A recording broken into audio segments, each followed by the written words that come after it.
이덕규 목포대 명예교수님께서 전라자도의 관점에서 본 영어도에서 활동이라는 주제로 발표를 해주시겠습니다. 발표 시간은 대략 30분 정도고요.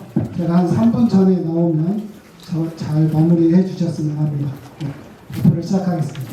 예, 안녕하십니까. 고석규입니다. 제가 순천에 와서 영어도에서 관련된 발표를 하리라고는 꿈에도 생각을 못했었습니다. 어쨌든 이번 기회를 통해서 저 역시 순천 영어도에서에 대해서 많이 또 공부할 수 있었고요. 또 여러분들과 함께 이런 부분에 대해서 생각해 볼 수 있는 시간을 갖게 되어서 대단히 기쁘고요. 이런 기회를 마련해 주신 황농민훈 기념재단과 수전대학교 측에 감사드립니다. 여기서 전라자도의 관점에서 영어도에서 활동이라고 했는데요. 목차는 대충 이런 식으로 되어 있습니다. 김계남의 윗세와 세력학부터 시작해서 9번째 행정구역 개편과 춘천의 위상변화 이런 것들을 중심으로 설명을 드리려고 합니다.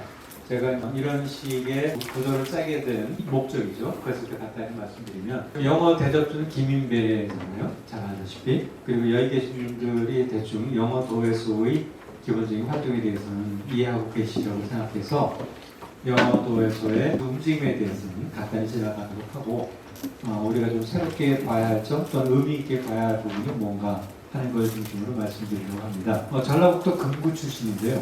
전라북도 금구 출신이 현 전라남도인 순천에 와서 지도력을 어떻게 발휘할 수 있었을까? 지금 여러분들한테 남원 사람이 전라남도 순천에 와서 시장 출마하겠다 그러면 찍어줄까요? 아니요. 안 찍어주겠죠. 요즘은 전라북도하고 전라남도만 해도 상당히 거리가 멀어요. 전라북도 사람이 전라남도에 와서 행사하기가 쉽지 않죠. 그 반대도 마찬가지로. 그럼에도 불구하고 금구 출신인 김인배가 어떻게 순천이라는 곳에 와서 지도력을 발휘하고 그 많은 활동을 할 수 있었을까?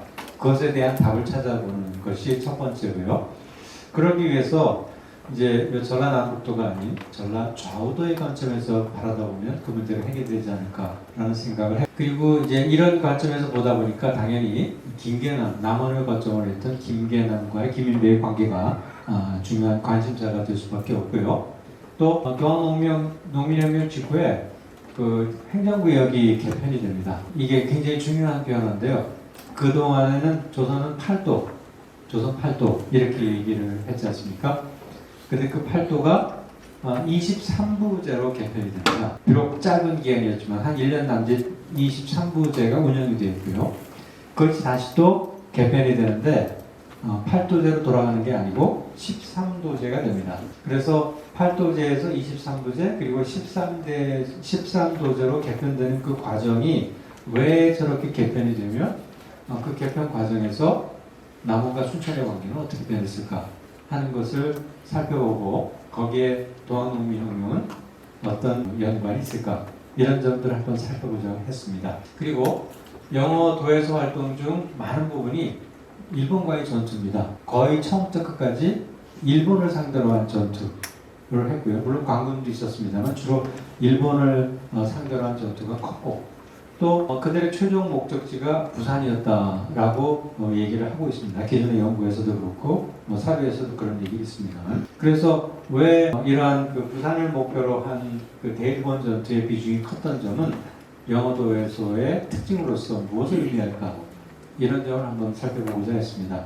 그리고 처음에 순천의 영어도에서를 둘 때부터 왜 하필이면 이름을 영호도에서라고 했을까라고 하는 거죠. 왜 영남을 거기다 끼워 넣었을까 하는 부분, 이런 부분에 대해서 함께 궁금증을 갖고 그 문제에 대한 답을 한번 찾아봤으면 좋겠습니다. 먼저 김계남 얘기인데요. 6월 25일 날 재봉기에 대비해서 남원에 이제 김계남이 집결하고 이런 부분에 대한 이야기들은 기존의 연구에서 많이 되어 있기 때문에 상세한 내용은 생략하고요.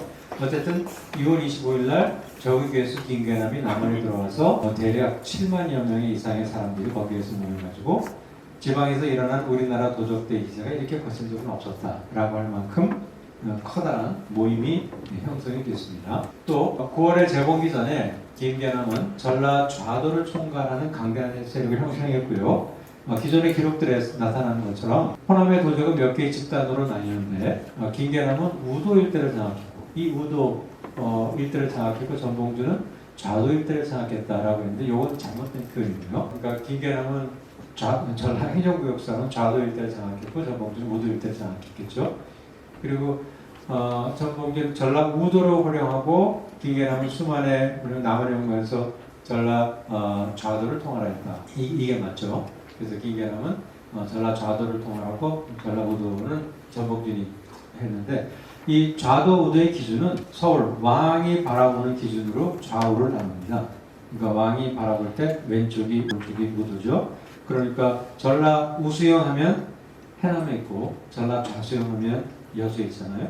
그건 이제 좌우를 그런 관점으로 보기 때문이니까 여러분들이 항상 왕이 쳐다보는 왼쪽과 오른쪽 이렇게 이해하시면 될 겁니다. 그래서 김계남은 이렇게 남원을 중심으로 특히 그것은 이제 전라 좌도를 중심으로 거대한 세력을 형성했다 이렇게 이해하시면 될 겁니다. 그래서 모든 기록에 다 전라 좌도의 김계남 이런 식으로 이제 기록이 돼 있는 전라도라기보다 그리고 8월달에 남원에서 농민군 대회를 크게 열죠. 이것을 계기로 해서 이제 본격적인 2차 분기로 넘어가는 겁니다. 그래서 본부 남원부를 중심으로 해가지고 교룡산선에 근거한 자가 수만 명이고 남원부 성안에 근거한 자 역시 수만 명이었다. 할 정도로 큰 부대를 이룹니다. 그래서 남원읍 동원에 도회소를 설치하고 군기와 산성 무기고를 파괴한 뒤 무기를 모두 탈거했다 등등의 활동을 하고 있습니다. 그리고 이건 남원에 집합 경문을 보내고요. 근데 이 경문에서 김계남은 다음과 같이 일본에 대한 저항을 표방을 합니다. 그래서 이를 위해서 기병이 영남을 거쳐 서울로 진격해 들어간다 라고 진로의 방향을 정했던 거죠. 여기 그런 말이 있죠. 그래서 장차 영남으로 향하자 다시 서울로 올라가려 합니다. 이런 점들이 순천을 근거로 영어도에서를 세우게 된, 그러니까 영남을 넣게 된 계기라고 생각을 하고 당초의 목적이 척일이고 궁극적으로는 서울로 가는 그런 형태의 방향을 취했다고 봅니다. 그래서 김계남은 남원의 거점을 정한 직후부터 적극적으로 세력을 확장했고요. 특히 전라도 동북부 군현들의 동학조직을 장악했고 뜻대로 되진 않았지만 경상도 쪽의 함양과 안희사이까지 세력권을 넓히려고 했습니다. 그리고 김계남의 위세는 계남왕을 넘볼 정도였다라는 얘기 많이 하고 있죠. 그때 일본 전투입니다. 전봉준 공초에 보면 일본과 접전해야 한다라고 하는 것은 전봉준도 2차 공기를 준비하면서 알고 있었습니다. 그러니까 의뢰를 규합하여 1인과 접전한다. 이건 이제 경복궁 쿠데타 이후에 당연히 농민군이 취해야 할 그런 방향이었던 거죠. 그래서 남원에 모인 동학 농민군들도 척의형을 주장하고 일본병의 개입에 대한 대비에 주력을 했습니다. 그래서 이건 동경 1일 신문에 나오는 거지만 우리가 먼저 일어난 일본병을 막아야 한다라든가 남원 및 진주를 잡고 그것을 거점으로 장악해서 일본병의 북상을 막아야 한다든가 하는 식의 방향성을 갖고 있었습니다. 그리고 김계남의 세력 확장은 8월 25일부터 본격적으로 전개되는데 이제 전라 좌도를 실질적으로 장악했고 이제 세력을 확장해 갈 때 모두 남원 대도소 김계남의 지휘다라고 하는 것을 내세우게 됩니다. 일본 공사관 기록의 내용입니다만 남원부 회소의 동학배들이 또는 남원 대도소 김계남이 지휘해서 또는 남원 회소로 수송하라. 남원 회소의 동학도 전통문 동미들이 대도소에서 군수문자로 사용한다 등등해서 모두 김계남을 구실로 해서 활동을 하고 있음을 알 수 있습니다. 그만큼 전라 좌도에서는 이제 김계남이 절대적인 권력을 가지고 있었다. 그리고 이런 궁극적으로는 대일항전을 준비하는 것이고요.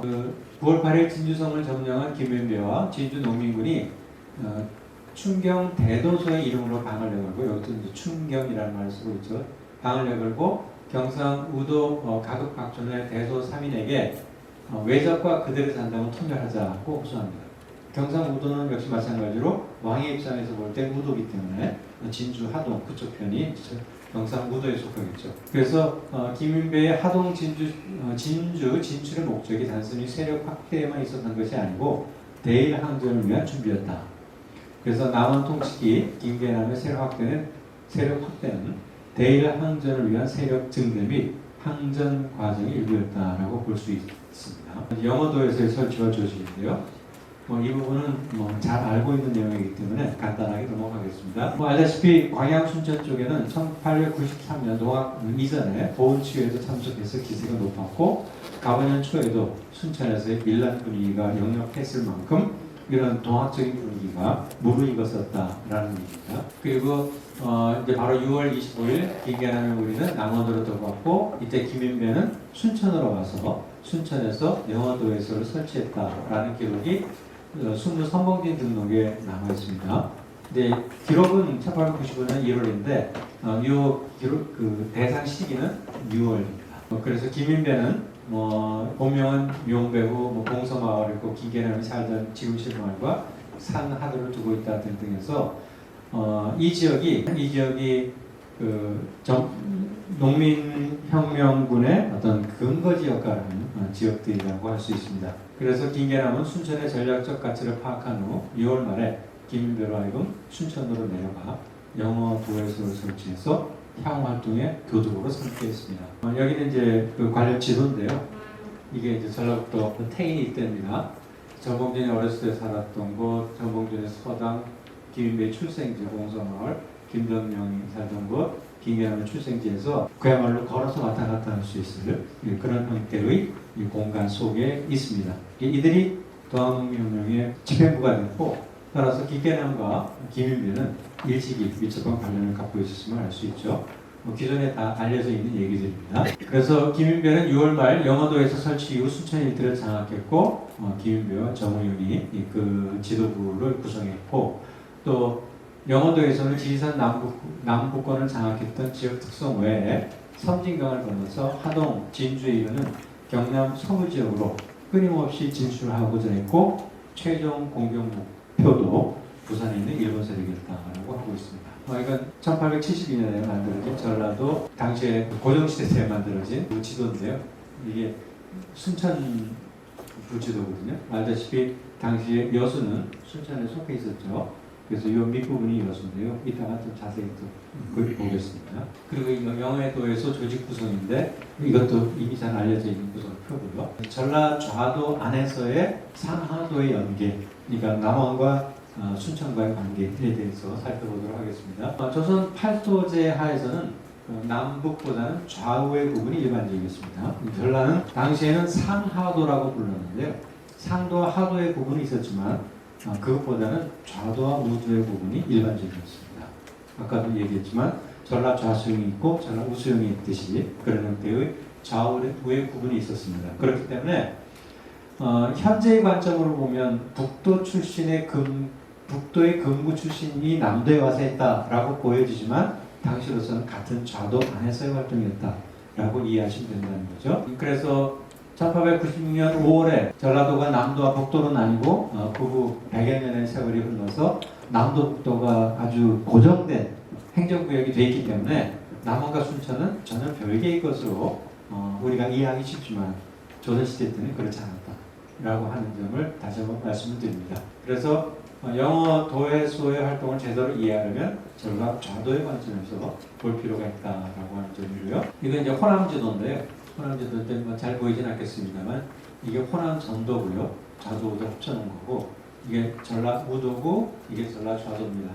전라 좌도의 중심은 물론 남원인데 이때는 이제 일신이라는 이름을 썼습니다. 요건 이제 이때 그 남원에서 좀 반란이 일어나가지고 이름이 좀 일시적으로 바뀐 그런 상태죠. 그래서 이 지도가 언제 제작됐는가를 오히려 확실하게 알려주는 그런 지도이기도 합니다. 그래서 이게 여기에 좌수형이 있고 여기 우수형이 있죠. 이런 형태로 구분이 되어 있었습니다. 좌도에서 김계남의 영향력은 절대적이었습니다. 남원적과 태인적의 활용사학을 얘기하는데 아까 봤던 농민군의 지도자들이 거의 다 태인 지역 사람들이잖아요. 그래서 남원과 태인 쪽이 동학에서 아무래도 중심적인 역할을 했다라는 한 점들을 보여주고 있습니다. 그래서 도강 김씨가 접수가 된 사람은 24명이다. 바로 그러한 김계남이 김인배의 뒷배 역할을 하고 있었다. 또 김인배 외에도 상하 간의 연계성을 확인할 수 있는 사람 중에 하나가 이제 김방선이라는 사람이 있습니다. 팔도 대접주라고도 불리고 있었는데 김방선 역시 금구 출신인데 강진과 장흥 등 남도에서 활동을 했습니다. 특히 장흥 쪽에서 활동하는데 이 김방서가 중요한 역할을 했죠. 그래서 금고의 대접주 김방서를 내세워서 강진 장흥 등으로 출전하도록 명령했다라고 하고 있고요. 그래서 강진 장흥에서 근무 출신 김방서가 활동했다라고 하는 것은 동학사 내용에도 또 잘 나와 있습니다. 또 하동 전투에서 전라 좌도의 상하도 세력과는 연합 모습들도 보여주고 있고요. 하동부에 구례에서 온 동학농민이 와서 영어동의 수장과 함께했다라든가 하동, 광양, 순천, 포등의 영어도에서 외에 구례, 남원 등 지에서 온 동학농민이 함께 참여했다 등등해서 이 좌도 안에서의 상하의 연계성들을 보여주고 있습니다. 또 뭐 그 밖에도 노승현, 또 정한석, 그다음에 이수희, 유태용 등등 현재 행정구역으로 보면 전라 남북도를 오르내리며 활동한 셈이 되지만 당시에는 그 영역이 모두 전라 좌도 내였다라고 하는 것을 다시 한번 말씀드리고요. 양하일에 나간 전투에는 순천, 고산, 남원, 태인, 금구 적들이었다라고 얘기하고 있는데 이러한 적들이 결국은 전부 다 좌도의 상하에 연합부대였음을 보여주고 있습니다. 영어도에서의 최종 목적지는 부산이었다라고 하는 점을 말씀드리려고 하는데 제가 이걸 말씀드리는 이유는 이미 이러한 과정들은 잘 알려져 있는데 항일, 일본을 몰아내기 위한 항일 전쟁이었다라고 하는 점을 다시 한번 부각시키기 위한 것이고 그것은 우리가 그 동학농민혁명의 그 명예 회복 차원에서 서원 문제를 해결할 때 그 1895년에 의병과 달리 취급받는 부분이 좀 옳지 못하다라고 하는 것을 다시 한번 말씀드리기 위한 거죠. 즉 동학농민혁명의 2차 공기는 영어도에서 활동을 보는데 분명히 일본과의 항전이었다라고 하는 점을 확인하고자 하는 거죠. 그래서 광양, 하동, 진주의 농민군들이 이제 어떻게 활동했는가라고 하는 내용들입니다.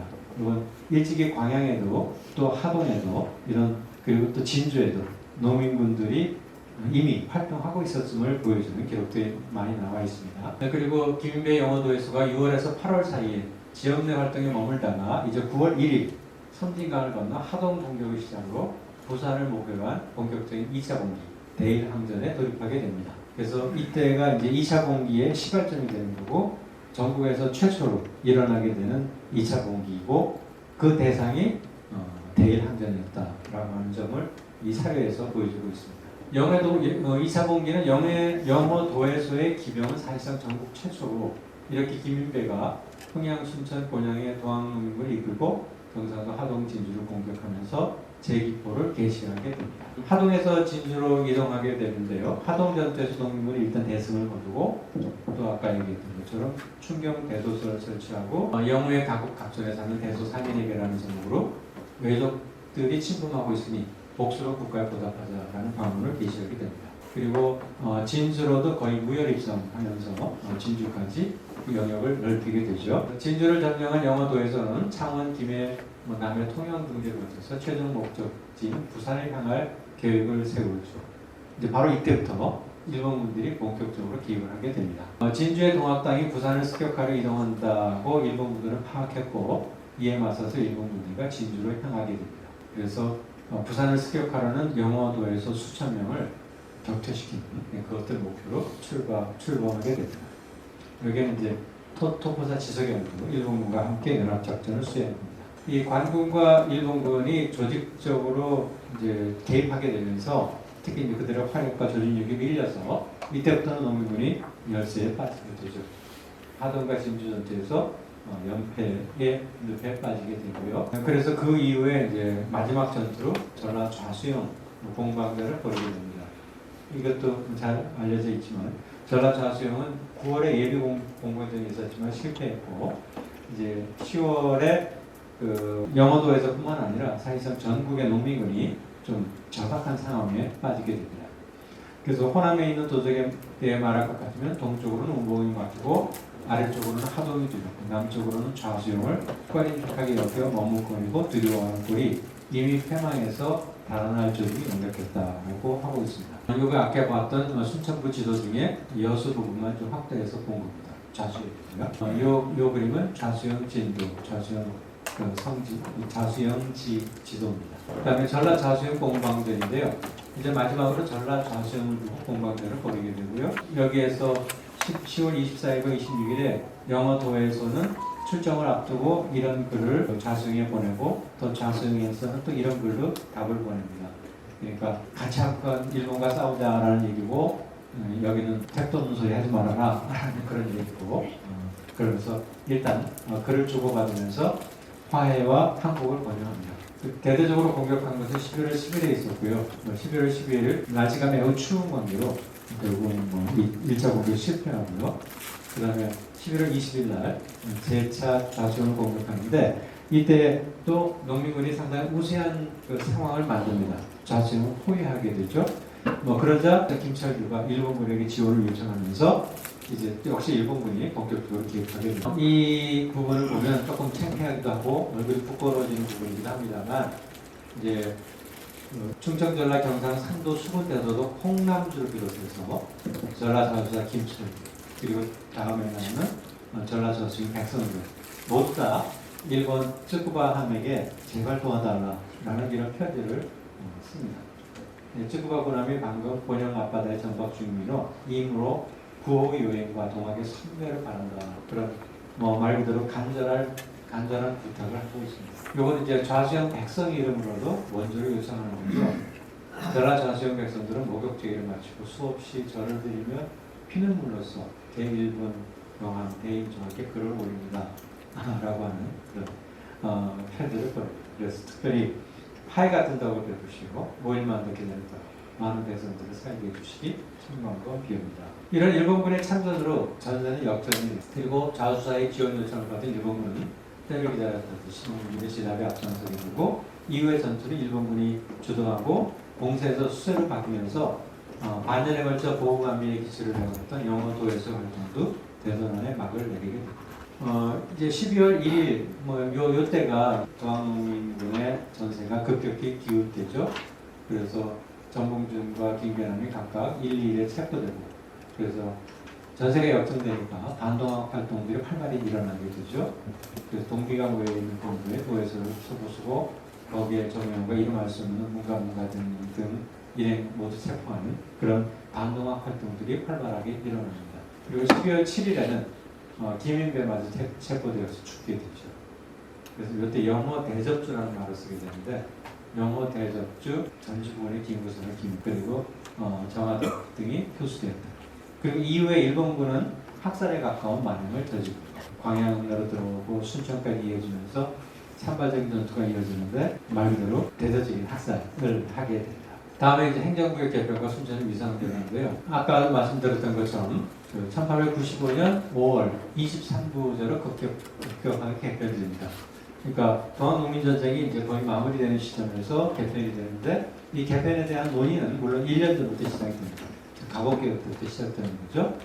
그래서 이 동학농민혁명에서 제기된 문제의 태반이 지방 재정 문제, 부세 문제였겠죠. 그래서 농민들의 요구를 반영하지 않을 수 없다라는 개혁 내각 관료들의 현실 인식 때문에 지방제도를 개편하게 됩니다. 이때 어떻게 개편할 것인가에 대한 논의들이 많았지만 일단 23부제를 공포하게 되는데 이 배경에는 아무래도 일본의 간섭이 좀 많았다라는 얘기를 하고 있고 그래서 일본의 지방제도를 도입한 그런 측면이 강하다는 식의 해석들을 하고 있습니다. 그러나 한편으로 어떻게 보면 이런 그 소구역주의가 나름대로 일리가 있는 근대적인 지방제도 개혁이었다라고도 볼 수 있습니다. 이런 식으로 구분이 됩니다. 그래서 경상도는 안동, 대구, 동래, 진주 4개의 부가 되고 전라도는 전주, 남원, 나주 등 3개의 부가 됩니다. 이때 보통 이제 전라남도 북도로 따지면 이런 형태의 구분이 되어서 근데 여기 지금 알다시피 나주부는 상당히 좀 넓은 지역을 차지하게 되고 남원부는 조금 좁은 지역으로 줄어들게 됩니다. 그렇게 된 계기는 아무래도 이 나주가 동학농민혁명 때 끝까지 농민군이 점령 못한 유일한 지역이 되었죠. 반면에 남원은 그런 것들이 중심이 되었고 그래서 아마 그런 영향이 있었을 것이라고 보고 있고 또 이게 나중에 13도제로 나뉘면서 13도의 관찰구가 기존에는 나주에 있던 것이 광주로 옮겨가. 그렇게 되는 계기 또 알다시피 의병 때문에 그렇죠. 나주에서 의병이 일어나니까 그것을 광주로 옮기는 그런 변화가 일어나게 됩니다. 이러한 23부절의 개혁에 대한 구왕의 조식인데 그 내용을 보면 우리 왕조의 지방제도가 완전히 훌륭한 것이 못되다 보니 주변에 일정하지 못하고 필요없는 관리가 많아서 가혹한 세금을 거두는 등 폐해가 배출됐다. 그래서 감사, 유수 등 낡은 제도를 없애고 부와 군의 세규정을 들여서 폐단의 끈을 막아버린다. 그 부도 있고 유수부도 있고 군현 이런 식으로 다양한 것을 전부 다 군 하나로 통일합니다. 그 나름대로 어쨌든 근대적인 개혁을 하게 되는 거죠. 23부제 관련된 조치이고요. 그래서 23부제의 핵심은 대구역주의 8조제를 폐지하고 소구역주의로 나누어서 행정의 효율화를 구했다는 것, 또 모두 군으로 단일화했다는 것.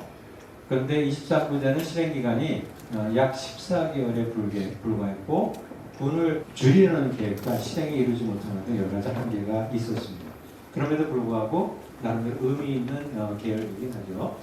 그리고 500년간 유지되던 조선의 8도제가 일본의 주소로 23도제로 바뀌었다가 바뀐 지 불과 1년 만에 다시 13대조로 개정이 되는데 이런 5개의 도가 남도와 북도로 나뉩니다. 그러니까 남도와 북도로 나누는 것이 이제 이른바 광무개혁과 관련돼서 이루어지게 되는데 이 남북도로 개정하는 데에는 일단 도제로 돌아간다라고 하는 것은 구분 신청, 옛날에 도로 돌아간다는 그런 의미를 갖고 있고 상하로 구분하는 것은 예전에도 상하도의 개념이 있었기 때문에 그것을 남도, 북도로 나누는데 커다란 저항감은 없었다고 봅니다.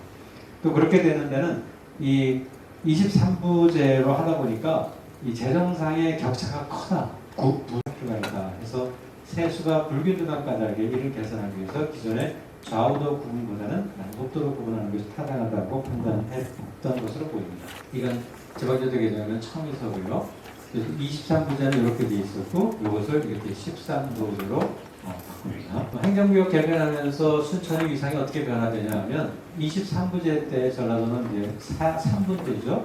이때 기존의 좌도 소속 군현 중에 장흥, 흥양, 보성, 나강 등 9곳이 나주부 소속이 되고요. 좌도의 하도 연합 중에서 순천과 광양만이 남원부에 남게 됩니다. 기존의 그 좌도에서 연해 지역들은 전부 다 나주부로 가버리는 그런 상황이 되죠. 또 부의 명칭이 남원부로 된 것은 순천이 포함되어 있지만 당시까지만 하더라도 남원이 순천보다 더 중심적인 역할을 했기 때문에 남원부로 됐던 것으로 보입니다. 그러다가 13도제로 바뀌면서 다시 순천, 광양이 장흥, 나강, 보성, 연합과 함께 남도 소속으로 되면서 순천과의 연계성을 회복하게 됩니다.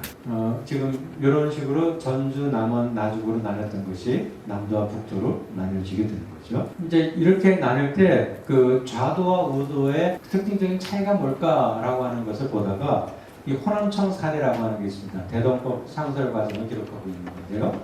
여기서는 좌도와 우도를 각각 산군과 연읍으로 구분하고 있습니다.